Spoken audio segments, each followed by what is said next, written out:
ايوه ايوه يا اختي، عامله ايه؟ الحمد لله. لا والله قاعده لوحدي. البت جنى نزلت مع خطيبها يا اختي من يوم ما اتخطبت هي وهو، ما عزمهاش بره خالص، فعزمها النهارده الموكوس. لما اشوف هيعمل لها ايه. كانت هنيله. الولد ده مش نازل لي من زور، والله يا عنايات ما نازل لي من زور، بس انا راضيه بيه عشانها. ما اعرفش بقى عازمها على الخطوبه بقالهم يا بنت اهو كام شهر مخطوبين وما عزمهمش ولا مره، وقالت يا ماما انا هعرف ان هو بخيل ولا مش بخيل ازاي؟ هي عندها حق برضه، ما هي الست ما تعرفش الراجل بخيل ولا مش بخيل غير لما يخرج معاها وتشوفه. ماشي. ايه ده؟ استني كده، الباب بيخبط ولا ايه؟ استني، الباب بيخبط، استني. لا مش بقول لك. سيبيني دلوقتي.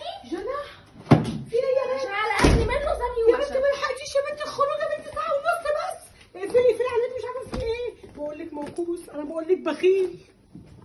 ايه اللي حصل بقى؟ مفيش. اللي انت لابساه ده، البنطلون ده، الضيق ده، ايه مش عارفه ايه. يلا بينا، يلا خدي بعضك وقومي روحي. يلا روحي. ما سيرتوش لحد ما اكلتش. المام ما بيعمل كل ده ما عشان كده. هزقش نفسي انا اقعد مع واحد ما بيعمل كل ده، عارفه ليه؟ بيعمل كل ده ليه؟ عشان يلغي العزومه، عشان ما يدفعش البخيل. قال لك بس طب وانا اخلع منها ازاي بقى بام العزومه دي؟ ما انا برضو بقى لي 6 7 شهور خطيبها ما عزمتهاش ولا مره. اعمل له ايه؟ كنت سايبيه يا بنت، كنت سايبيه لحد ما طفحتش يا بنت، وما كنتش تدب مع ام العركه وسبتيه ومشيتي، وكنا فهمنا البخل.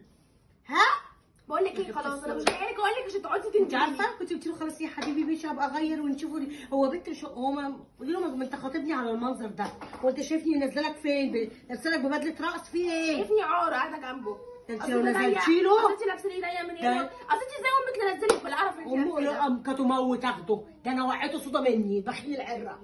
هقول لك على حاجه، انت لو كنت نزلتي له بالنقاب، لو نزلتي بالاسدال اللي عليا ده، كان هيقول لك لا لونه مش عاجبني عليكي، اطلعي غيري. عارفه ليه؟ خايف يدفع. وعلى كده بقى اوعي تقولي اتصالحته، وصلت لحد البيت عمال يبتسم.